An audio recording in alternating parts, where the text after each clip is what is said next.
1991 में रिलीज हुई movie return to the blue lagoon sequel है 1980 की द ब्लू लैगून मूवी की। अगर आपने इस मूवी का फर्स्ट पार्ट देखा हो तभी आपको इस मूवी की स्टोरी समझ आएगी। इस मूवी के फर्स्ट पार्ट का लिंक आपको पिन कमेंट्स में मिल जाएगा। तो बिना किसी देरी के वीडियो को स्टार्ट करते हैं। मूवी स्टार्ट होती है और हमें दिखाया जाता है रिचर्ड और एमा की बोट को, जिसे एक शिप ढूंढ लेता है। जब सेलर उनकी बोट के पास जाते हैं तो उन्हें पता चलता है कि रिचर्ड और एमा की मौत हो चुकी है, पर इनका बेटा जिंदा होता है। सेलर इस बच्चे को सारा नाम की एक विधवा औरत को दे देते हैं। सारा की एक लिली नाम की लड़की भी थी।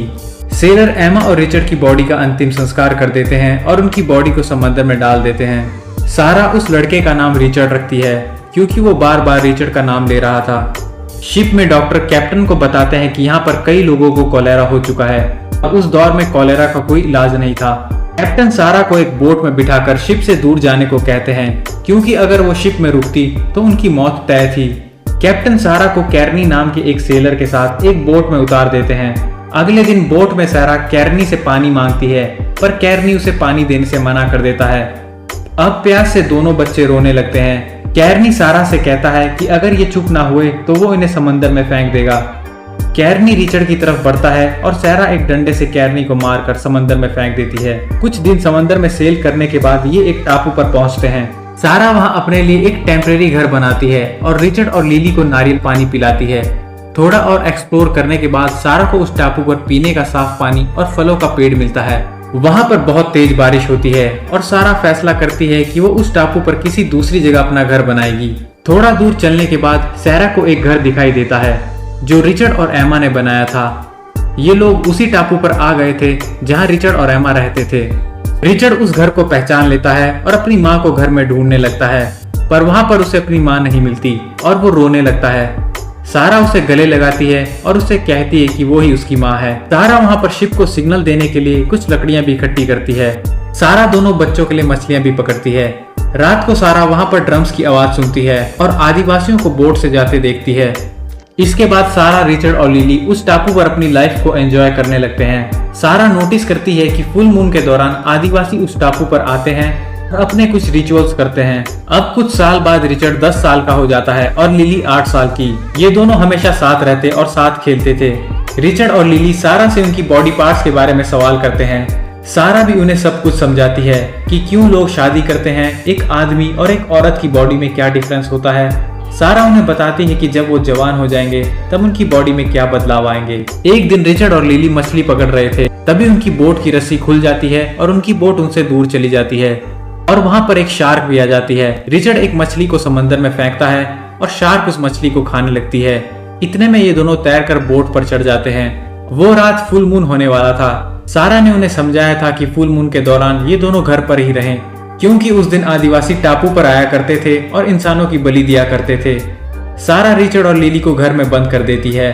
वहां पर काफी तेज बारिश होती है और उनके घर की छत टूट जाती है।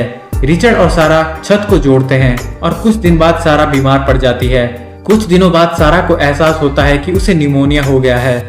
सारा बच्चों को बताती है कि अब उसका बचना मुमकिन नहीं है। सारा कहती है कि अब उन्हें उसके बिना ही टापू पर जीना होगा। सारा रिचर्ड और लिली को एक जगह ले जाती है और वहां सारा रिचर्ड को बताती है कि वो उसकी असली माँ नहीं है। इसके बाद सारा की मौत हो जाती है और रिचर्ड और लिली सारा को उसी जगह दफना देते हैं। अब कुछ साल बाद रिचर्ड और लिली जवान हो जाते हैं और ये इस टापू पर सरवाइव करना अच्छे से सीख जाते हैं। ये दोनों हर साल ईस्टर का फेस्टिवल बनाया करते थे। उस दिन ये एक गेम खेलते थे जिसमें ये दोनों कुछ एग्स को छुपाते थे और फिर उन एग्स को कलेक्ट करते थे। जो सबसे ज्यादा एग्स कलेक्ट करता वो इस गेम को जीत जाया करता था। रिचर्ड कहता है कि इस साल जो ये गेम जीतेगा उसे एक प्राइज मिलेगा और प्राइज हारने वाले प्लेयर को देना होगा। ये गेम स्टार्ट करते हैं और लिली गेम जीत जाती है। इसलिए रिचर्ड समंदर में से एक मोती लाता है और लिली को गिफ्ट करता है। रिचर्ड और लिली जवान हो रहे थे और ये दोनों एक दूसरे के प्रति अट्रैक्ट भी हो रहे थे। रिचर्ड हमेशा ही लिली को छुप छुप कर देखा करता था। लिली भी अपनी बॉडी में हो रहे बदलावों को नोटिस करती थी। लिली भी अपनी बॉडी में हो रहे बदलावों को नोटिस करने लगी थी। रिचर्ड जब भी मछली पकड़ने के लिए जाता तब वहां पर एक शार्क आया करती थी जो उसकी मछलियों को चुराया करती थी।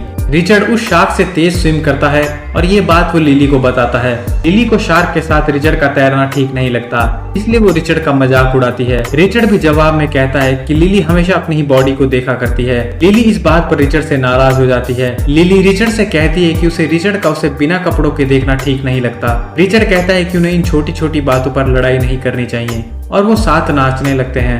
नाचते नाचते रिचर्ड और लिली एक दूसरे के काफी करीब आ जाते हैं और लिली रिचर्ड से कहती है कि वो अपना बेड रिचर्ड के बेड से अलग करना चाहती है। अगले दिन लिली देखती है कि उसके बेड पर खून लगा था।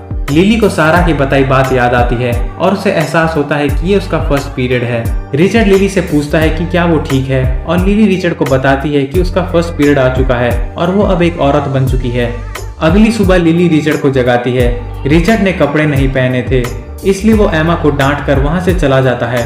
एमा सारा की कब्र पर जाती है और कहती है कि उसे कुछ भी समझ नहीं आ रहा है। रिचर्ड उसके साथ काफी अजीब बर्ताव करने लगा है। रिचर्ड भी उसकी बातें सुन लेता है। लिली रिचर्ड को वहां से चले जाने को कहती है।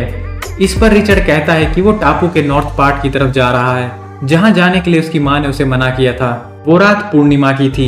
इसका मतलब आज रात आदिवासी उस जगह पर इंसान की बलि देने वाले थे और रिचर्ड ने आज ही के दिन वहां जाने का फैसला कर लिया था। रिचर्ड वहां जाता है और वहां उसे इंसानों के कंकाल दिखाई देते हैं। रात को वहां आदिवासी भी आ जाते हैं। रिचर्ड अपने शरीर पर कीचड़ लगाकर वहीं पर छिप जाता है। रिचर्ड आदिवासियों को उनके रिचुअल्स करते हुए देखता है। कुछ देर बाद वहां पर रिचर्ड को एक आदिवासी देख लेता है। ये दोनों एक दूसरे की तरफ स्माइल करते हैं और अपने अपने रास्ते चले जाते हैं। रिचर्ड सीधा लिली के पास जाता है और उसे आदिवासियों के बारे में बताता है। लिली रिचर्ड को जिंदा देखकर काफी खुश होती है। रिचर्ड लिली से कहता है कि अब वो कभी लड़ाई नहीं करेंगे और ये दोनों पहली बार किस करते हैं। रिचर्ड लिली से कहता है कि उन्हें अब शादी कर लेनी चाहिए। अगली सुबह ये दोनों शादी कर लेते हैं और अपने मन मुटाव को भुलाकर एक साथ उस टापू पर सरवाइव करते हैं।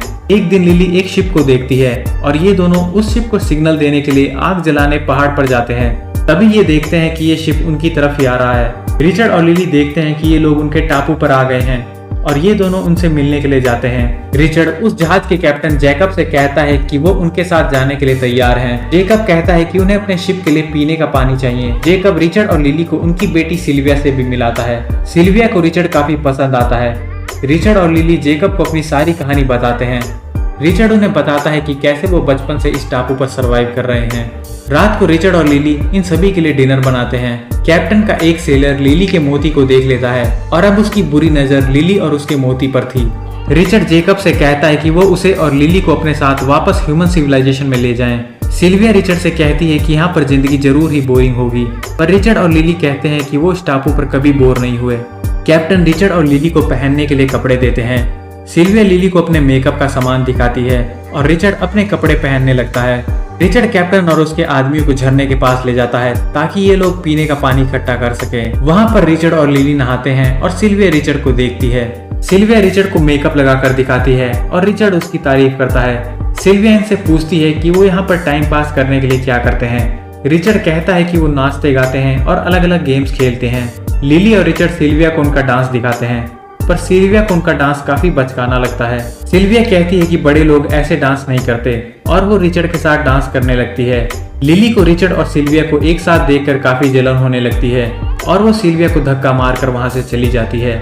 लिली रिचर्ड से कहती है कि उसे रिचर्ड और सिल्विया का करीब आना पसंद नहीं है। लिली सिल्विया का मेकअप लगाती है और रिचर्ड को दिखाती है, पर रिचर्ड लिली को उसका मुंह धोने के लिए कहता है। तभी सिल्विया रिचर्ड को बुलाती है। रिचर्ड सिल्विया को मछली पकड़ना सिखाने वाला था। लिली नहाने के लिए झरने के पास जाती है और सेलर उसे देख लेता है। वहीं बोट में सिल्विया रिचर्ड को करीब बुलाती है। सेलर लिली को पकड़कर उसका मोती मांगता है। लिली कहती है कि उसका मोती घर पर है और वो सेलर लिली को उसके साथ घर ले जाता है। बोट में रिचर्ड सिल्विया को गलती से लिली कहकर पुकारता है और सिल्विया रिचर्ड को एक थप्पड़ मारती है। रिचर्ड वहां से चला जाता है। घर पर सेलर लिली से उसका मोती ले लेता है और उसके साथ जबरदस्ती करने लगता है।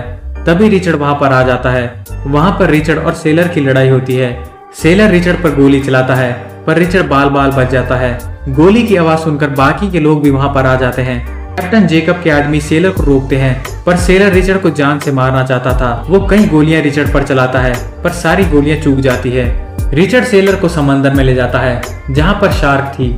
रिचर्ड तैर कर थोड़ा दूर चला जाता है और सेलर भी उसके पीछे आता है। तभी वो शार्क वहां पर आती है और उस सेलर को मार डालती है। रिचर्ड बचकर वापस अपने टापू पर चला जाता है। वहां पर लिली रिचर्ड से कहती है कि वो कैप्टन जैकब के साथ नहीं जाना चाहती। लिली बताती है कि वो प्रेग्नेंट है। रिचर्ड भी कहता है कि अब वो तीनों हमेशा के लिए यहीं पर रहेंगे। कुछ दिनों बाद कैप्टन जैकब और सिल्विया वहां से चले जाते हैं। और लिली का एक बच्चा होता है और ये मूवी एंड हो जाती है। मैं उम्मीद करता हूँ कि आपको ये एक्सप्लेनेशन पसंद आया होगा। अगर आपको मूवी एक्सप्लेनेशन देखना पसंद है तो आप मेरे चैनल को जरूर सब्सक्राइब करें। ये वीडियो देखने के लिए आपका बहुत बहुत धन्यवाद।